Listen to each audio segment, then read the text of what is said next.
सुनो भाई, अपने वादे एवं संकल्प के आधार पर जो मैंने प्रतिज्ञा की है कि प्रतिदिन मैं गीता के कुछ श्लोक हिंदी वर्जन पढ़ूंगा। पढ़ने वाले को लाभ, सुनने वाले को लाभ। और सबसे बड़ी बात भगवान कस कहते हैं, यह पढ़ने सुनने से मैं ज्ञान यज्ञ से पूजित होऊंगा। कम से कम आदमी नरक में नहीं जाएगा, स्वर्ग में जाएगा, ये गारंटी। भले ही वहाँ पुण्य खत्म हो जाए, फिर से आ जाओ मनुष्यलोक में, लेकिन मनुष्यलोक में ही एक नवीन कर्म करने का अधिकार है। ये दूसरा अध्याय चल रहा है।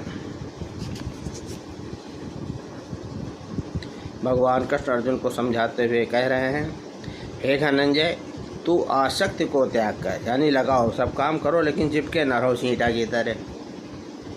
पूरा उपदेश इसी पे है।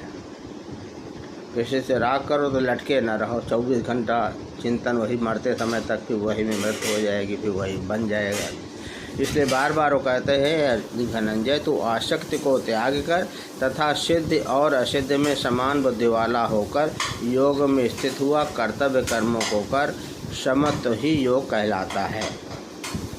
समत्व माने होता है जो कुछ भी कर्म किया जाए उसके पूर्ण होने न होने में तथा उसके फल में संभाव रहने का नाम समत्व है।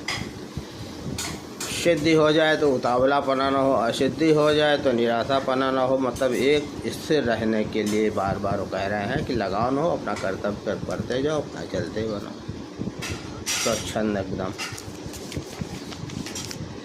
इस समत्व रूप बुद्धि योग से सकाम कर्म अत्यंत ही निम्न श्रेणी का है। जो कामना बस भगवान से मांगते हैं, ये काम हो जाए, वो काम हो जाए, इसको निम्न श्रेणी का कहा गया है। इसलिए हे धनंजय, तू समबुद्धि में ही रक्षा का उपाय ढूंढ, अर्थात बुद्धि योग का ही आश्रय ग्रहण कर, क्योंकि फल के हेतु बनने वाले अत्यंत दीन है। दीन मत बन जाओ। बुद्धि का सहारा लेके रहेंगे तो साहसी बने रहेंगे और समभाव बना रहेगा। समबुद्धि युक्त पुरुष पूर्ण और पाप दोनों को इसी लोक में त्याग देता है। न पुण्य से मतलब है, न पाप से मतलब, कि दोनों नाशवान हैं और दोनों का क्षरण होगा और दोनों कुछ समय के लिए होते हैं।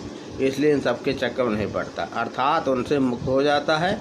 इससे तू समत्व रूप योग में लग जा। ये समत्व रूप योग ही कर्मों में कुशलता है, अर्थात कर्म बंधन से छूटने का उपाय है।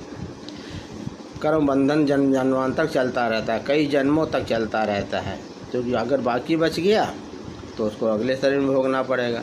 इसलिए इस मरने के पहले इसी जन्म में अगर छूटना है तो आसक्ति का छूटना जरूरी। लड़का खिलाइए, नाते खिलाइए, पेड़ लगाइए, सब करिए, लेकिन लगाव न रहे। लगाव अगर रहेगा तो मरते समय उसी का चिंतन होगा, तो फिर कर्म